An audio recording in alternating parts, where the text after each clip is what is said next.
Yeah, the real Waco. That's something that's why I'm trying to grow this platform, man, because we the city that the mainstream media and hip hop is missing.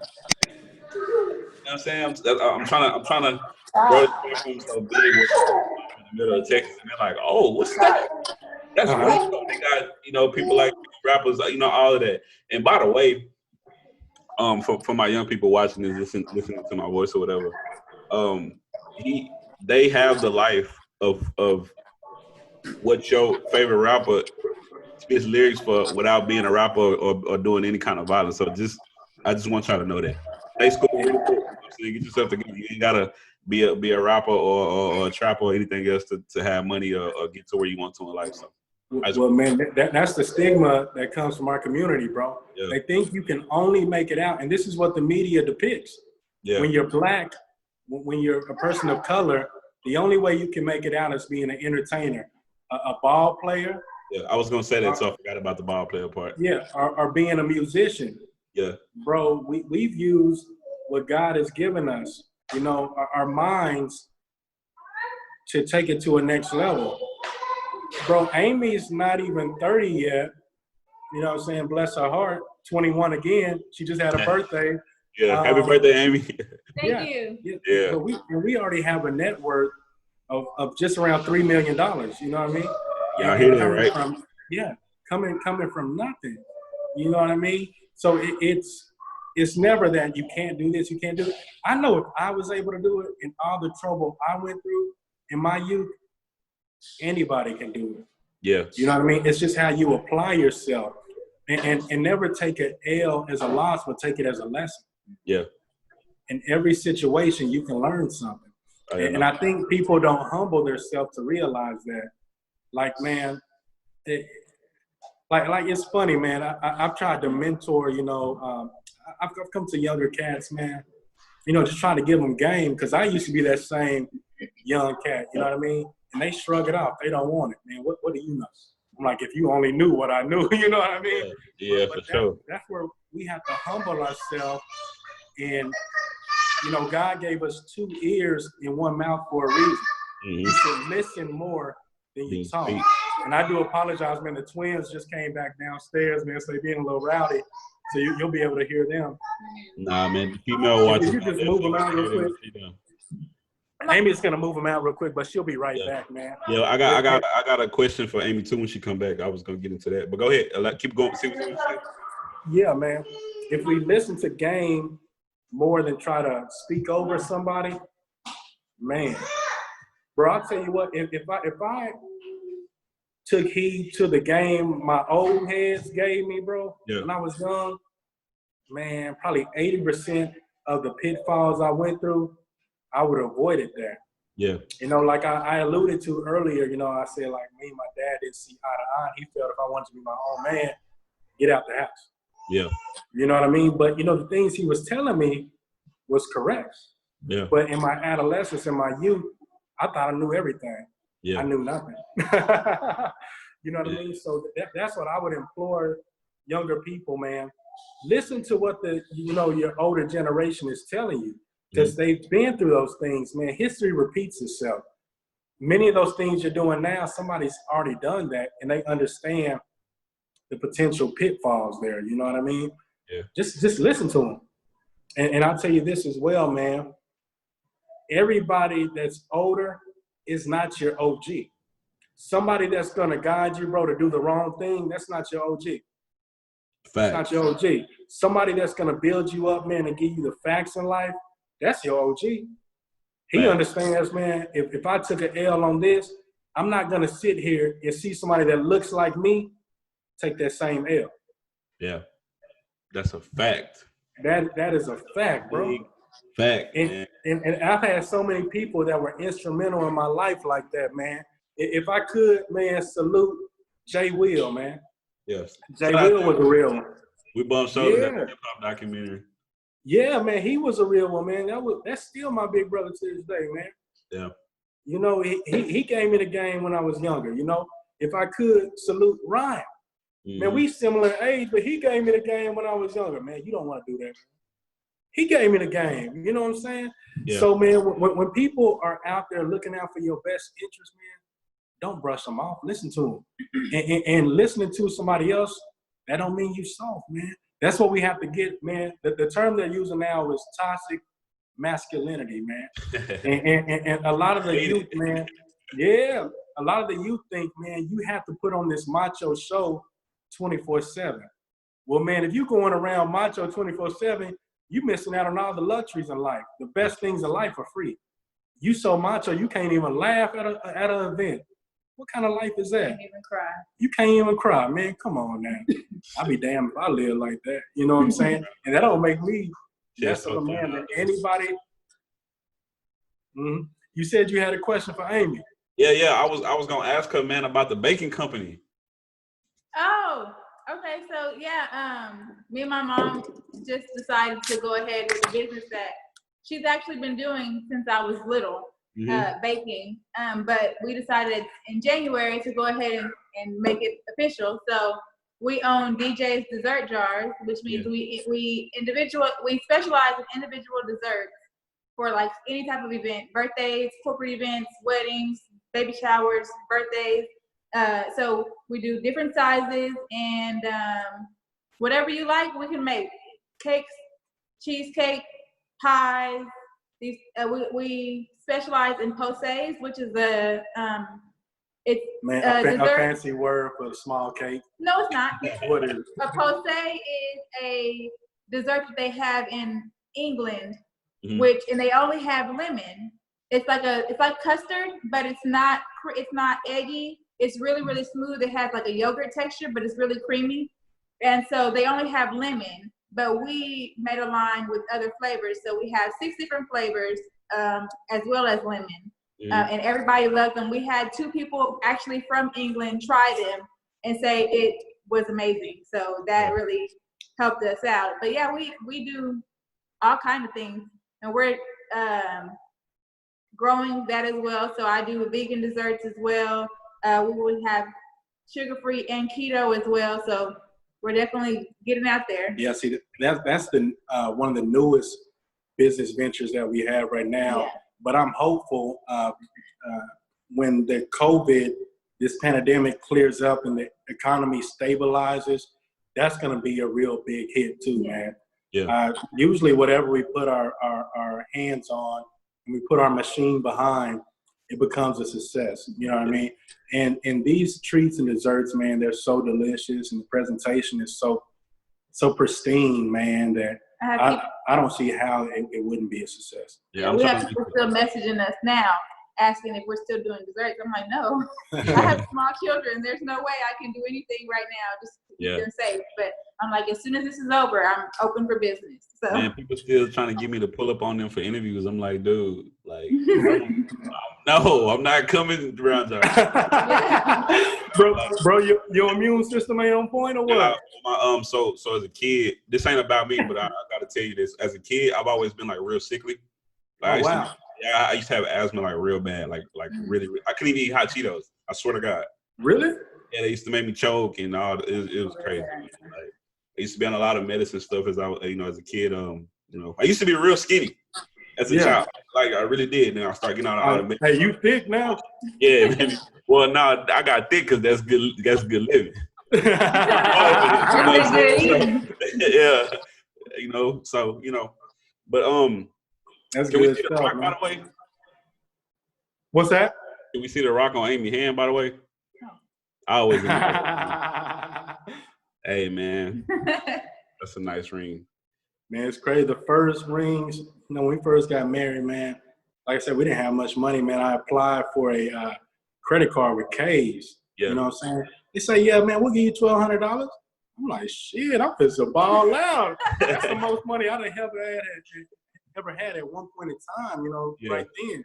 So, I find and it was on a credit card. Yeah, it was on a credit card. So, me not understanding financial literacy at that time, I'm like, man, I'm gonna just max this out and I'm not gonna pay it. You know what I'm saying? So I got me like a little $100 ring, and I spent the rest on hers. Hers was probably like, no, I didn't even spend the rest. It was probably like $400. Yeah. Real small little tiny thing, man. So it's even crazy to see how that's grown, Every couple of years he gets me a new one. Yeah. It's almost By the way, time. y'all, people watching this, I want y'all to know I was at the wedding vow renewal. By the way, this ain't. A surprise. So shout out to y'all for that.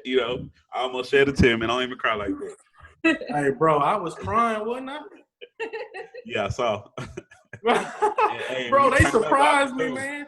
I pulled it off. They really surprised me, man. It means a lot to me when people take the time, put thought and stuff. Like, bro, materialistic, man, I really don't give a care, man. You buy me, man, I don't care. If I wanted that, I would have went and got it. You know what I'm saying? Yeah, for sure. But when you do something that comes from the heart and you took time to do it, man, that's what resonates with me and which means the most to me. You know what I'm saying? Yeah. So I like to make memories. You said what happened? I said I like to make memories. Memories, that's what it is. Yeah, make memories and all. That memories need to be made. I need to take pictures and stuff like that, but I'm just not photogenic like that. So, Here you go. I got a real good picture with you, man. Yeah, I know. I know. I told you. You remember I told you I'm gonna get you for it too, but it's okay.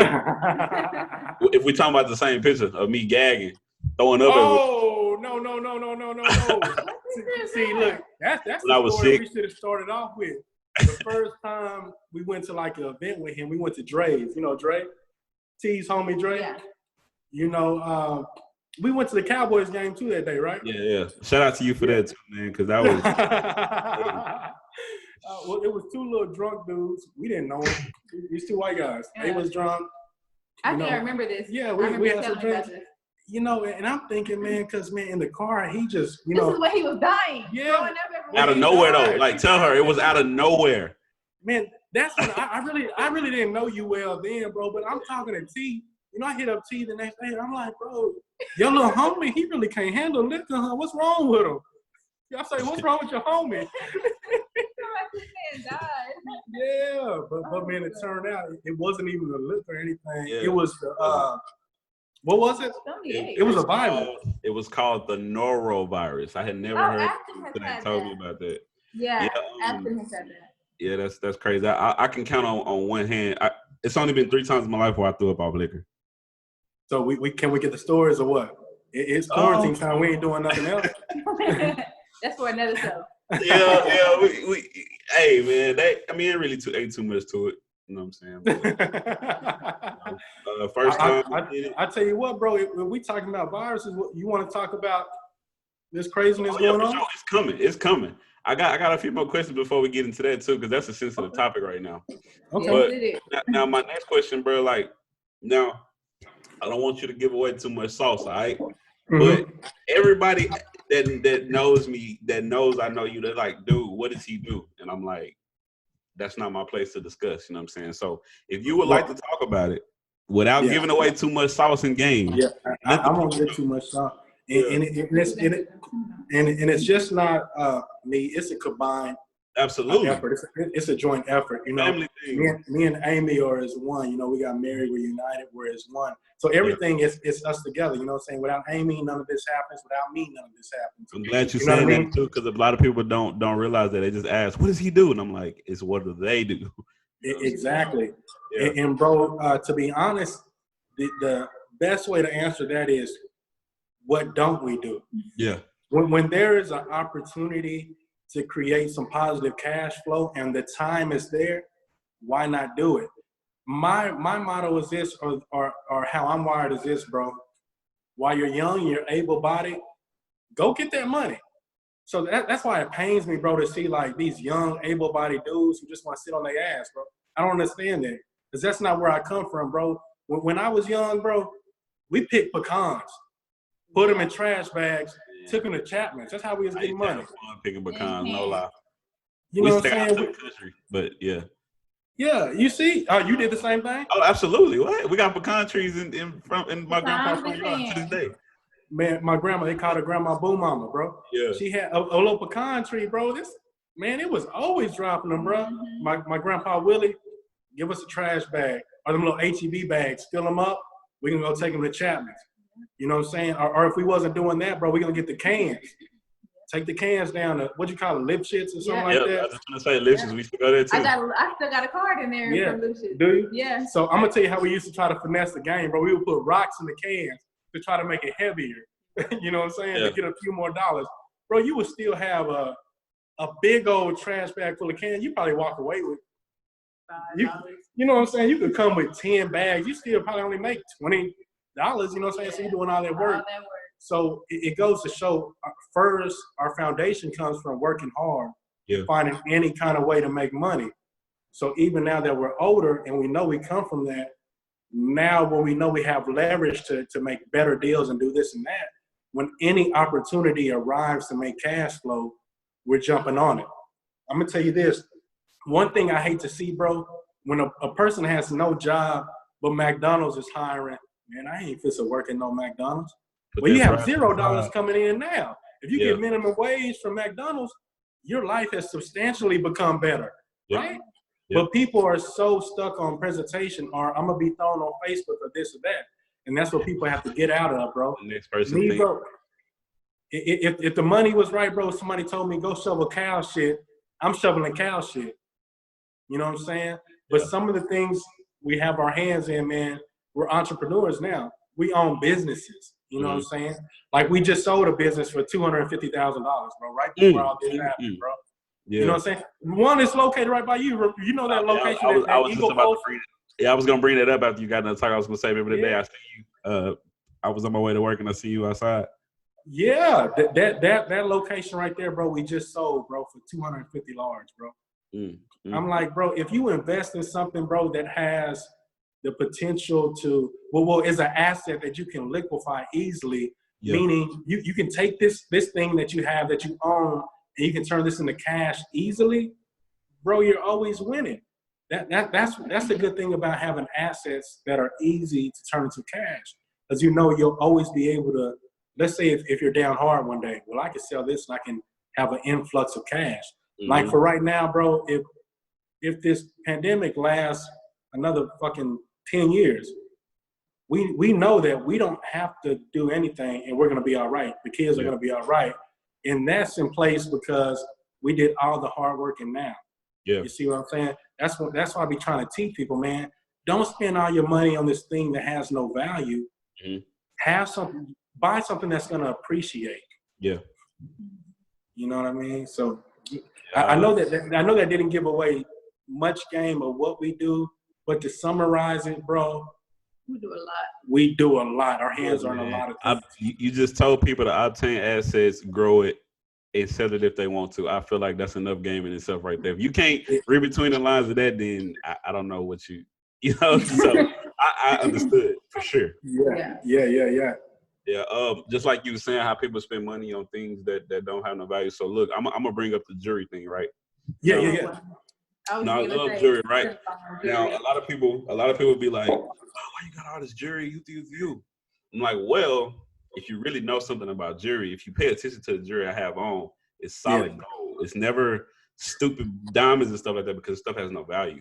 Gold appreciates every single day. It goes up every single day. So if I'm ever down bad, I can go sell all of that and make 3-4 times the money I paid for. You can sell it. And right now, bro, the price of gold is up. Right now. Skyrocket. It's a precious metal, bro. You know, our ancestors used to cover their body in these nice precious metals because they understood what it was. That's my reason of wearing jewelry too, by the way. I was gonna bring that up too because our ancestors did. That's what a lot of our black brothers and sisters don't do their history. You know, without black people, there wouldn't be no traffic light. No, it wouldn't be. A lot of people don't know that. They don't know it, bro. Or the heater. There will be no AC. Go on and on. The hot comb, the heater, the traffic light. We can go on and on. I don't mean to talk about any other race, but one thing is said, because you know sometimes there's a people often look down on the black person. We're king and queens. There's two things I want to hit on. It was once said the greatest thing that the white man invented was what? Was the patent. Because a lot of times, man, like look at Elvis. He stole our songs. Oh, absolutely. Stole our songs, but he's the king of pop. You didn't create anything. You stole from us. You know, and a lot of things, you know, back then, you know, the screwdriver. Yeah. The wrench was made from a black man. Mm-hmm. But what a lot of people don't understand is, bro, we would invent a lot of stuff, but we didn't even own us, bro. We didn't own our own names. Nope. So when we create these, another man patents that. Now it's his invention, bro. But so much comes from our beautiful culture, bro. And that's why I wish people would research more about our culture. Yeah. How do you think that our ancestors, the slaves and stuff, discovered what the North Star was without having a book? It's just in your DNA. We're just intelligent people naturally. Bro, we are. Bro, I'll tell you this, and people don't understand this, bro. Egypt is in Africa. Right. Understand this. Understand that. And when you read this, the Egyptians were the first people to do eye surgery, bro. Yeah, I didn't know that. See, I didn't know that. Yeah. But research this, you know, in BC and all that, bro. Yeah. Us back then with these rudimentary tools, bro, we were doing eye surgery. Something people are so fascinated with now. Yeah. They were doing it then, bro. We are an intelligent people. The Great Pyramids of Egypt, bro. They try to say now that we're at our height of intelligence. No. But we're not. That's just how they have said it. Yeah. Oh, now we're at the height of our intelligence. No, we've been at the height of our intelligence. You just trying to dumb us down and then build it back up. Yeah. One thing, we're going to touch on the coronavirus, but one thing that I want to express before we get into that topic about the coronavirus, this virus is exposing a lot of truths that only some people were aware of that now. Get what I'm saying? Bro, this is a topic I want to get in on. Hold on. Before we do, what's the best advice y'all got for any up-and-coming entrepreneur or somebody that want to own a business or somebody that want to join the military, start a bakery, whatever? Man. Never give up. That's a good, solid piece of advice. The advice I would give them, bro, is first and foremost, work on your credit. I was gonna say that too. Yeah. People don't understand credit is so important, bro, and without it, there's nothing. And these are things we didn't understand growing up. Like I gave that story about that credit card we got our first wedding rings on. You know, I went, bro, and after we got those rings, I didn't pay on it, bro, because I didn't understand credit. I was like, okay, who cares? You know, we weren't thinking about buying houses and stuff at that time. Mm-hmm.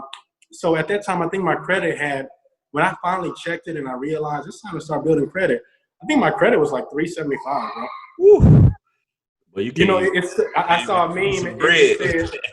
It said, there was a meme. There was like, and I'll take my credit score with this meme. It's like, hey, y'all, I'm looking for a car and my credit score is 375. What can I go to the lot and get? And the response was, you can get your ass off their lot. You can't get nothing. You can't get nothing, bro. And I didn't realize that, bro. Until, you know, I understood, you know, get a secured card. And when you get a secured card, well, a secured loan from your bank, that loan is secured by the capital you have in that bank. So if you have $500 in that bank, the bank knows, because they're going to like that asset. They know that they can always get that $500. That serves as a collateral for that loan. So if you have a $500 secured loan and you have $500 in your bank, they can always grab that $500. So you're getting a loan that isn't more than what you're able to pay back. Mm-hmm. Getting small loans like that are instrumental in growing, you know, when you're first trying to grow your credit. But I think credit is the most important thing. Priority. By the way, y'all need to make sure y'all get to that YouTube bag because y'all have enough tools for it, y'all have enough time for it as far as financial freedom time, if you see what I'm saying. You ain't got to spend all your time at work. Y'all definitely should get with that camera and start recording YouTube videos. Oh man, trust me, we got a I think y'all should. Yeah, we got a podcast that's about to drop. You know, about our family and stuff. Like you can hear our loud twins again. He's telling us no right now because one of the babies. He trying to tell on another baby. But you know, just from our family, we have a family of 6 kids, a real large family. So the podcast will be focused on that, and we'll also have one that's focused on showing people how to grow generational wealth. Yes, sir. You know what I mean? I will be tuned into that one. Man, please, we implore you to do so. Yeah, Amy. One more question for you, man. Let the people know some of your interests and stuff that you into. Me? Yeah. I like all kind of things. Let's see. I know YouTube being one of them. We talked about that before. Yeah, like I do. I watch a lot of YouTube. I like to, watch, other families and things like that. Yeah.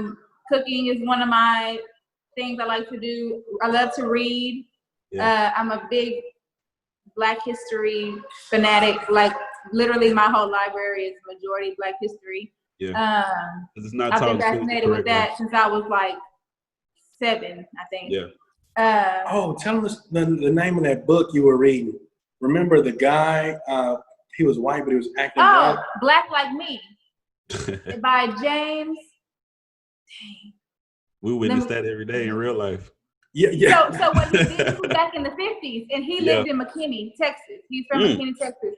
And he was a white man, and he was a reporter, and so he wanted to see from a Black man's perspective. And the only way he could do that was to become a Black man. So he had a doctor who helped him. He had these pills that he would take and the stuff that he would rub on his face that actually changed his skin black. And then he went to Louisiana and Alabama and Georgia, and he was treated. He actually saw, how he was treated, and it's a really good book. You have to read it, but I don't want to say too much into it. But he actually has a whole book written about it. And when they finally found out what he did and published it, I mean, he had death threats, and they threatened his family, and I mean, they had pretty much like a doll type thing of him hanging from a streetlight in McKinney, saying they were going to kill him because he was portraying himself as a Black man because he wanted to see, how it was. And it's such a good book. Oh my God, I can't think of. I want to go grab it. Yeah, it's really good. Yeah, I read a lot of autobiographies. They're my favorite type of book. I love a good come up story. I swear to God. Oh, yeah. What's your favorite one? Gucci Mane's book. Yeah, I don't know if you ever read it. That's a great book. His and Charlamagne. You said Guwap? He did say Guwap. Yeah, I'm gonna have to check that out. I didn't know he dropped one. Yeah. It was a what's the I can't think of bestseller. Yeah, there you go. He was the #1 bestseller for weeks at a time. Him and Charlamagne is a good book. I got both of them. You don't have to buy when it Gucci's must be old. Is this an older book or is this when Clone Gucci came out? When Clone Gucci came out. Okay, yeah. I want to check that out. That's not a clone, man. That's just a reformed, changed man. That's all. That's all it is. Yeah, that's my guy. You know what I'm saying? It's my favorite artist ever. It ain't got nothing to do with the music. It's deeper than that. But nobody ever. I didn't know that was your guy, man. Oh, yeah, for sure, my guy, for sure. You need to check out. Huh? You need to check out Drop Top WAP if you haven't heard it, man. Oh yeah. You know, I'm on that. Man, I used to. Back when we used to use LimeWire and FrostWire and all of that, you know what I'm saying? I was the CD, so I had all the exclusive everything early. Bearshare? Is that what it was? Bearshare? Go on and on. Whatever, everything. Shout out to Soulja Boy for that too. Yeah, for real. Yeah. But yeah, I like books, and I love the beauty industry. Mm-hmm. Anything with the beauty industry. Everything that has to do with my children and my family. I just love, and I love to learn new things. That's one thing I love to learn new things. So I'm always trying to put my hand in something else. Mm-hmm. Hey man, you got to. You can never not know enough information. So now I tell you what, man. When we did the vegan lifestyle for a while, man, Amy was so consumed with watching the videos, reading. We're trying all these different recipes because she wanted to establish or learn so many recipes that she knew that we would get the proper nutrition. You know what I mean? Man, it's this one recipe, man. It's with the cauliflower. It's almost like wings. The cauliflower chicken wings. The cauliflower chicken wings. Okay. Yeah, man. Yeah. So, man, it's so many recipes with the vegan lifestyle, man, that tastes like the actual thing, but it's non-meat. We'll actually be transitioning back into that. Well, I will. I'll be pescatarian. Yeah, so I'll start out as pescatarian. Once all this crazy stuff goes away and I can actually get to the grocery store when I need to, I will be transitioning back to that. So I'll go from pescatarian to back to completely vegan. Man, I'm gonna tell you why I can't. It is the best diet to go. But it's hard. It's hard for the weight. It's hard, man, because I walk around it fluctuates like 210 to like 217. You know, I fluctuate, you know, due to water weight. But man, when I was vegan, bro, I was like 180, bro. it looked sick to me, bro. Yeah. I didn't like it. Yeah. So you started to get some chili beans back in your system, man. The stuff we grew up on. I had to, bro. I had to. That's what I've been going through these past 2 years. Because when I came out of college, I was fairly slim, like, you know, just to work out every day and stuff like that. Yeah. You know, once I got to Dallas and I was depressed a lot too in college. But once I got to Dallas and got happy and, you know, started living life, you know, happy weight came, you know. So I'm not. Yeah. You know what I'm saying? Yeah. So, I tell you what, it looks good on you, man. Oh yeah, I appreciate that. But we gotta, you know what I'm saying, I gotta get back to cut up E, man. You know what I'm saying? So, out here, man. I gotta get back to it. You know what I'm saying? You get a little bit too happy over there. Yeah, no. Bro, it's good for women. Most girls be like, damn, you thick, girl. you thick over there, bro? Bro.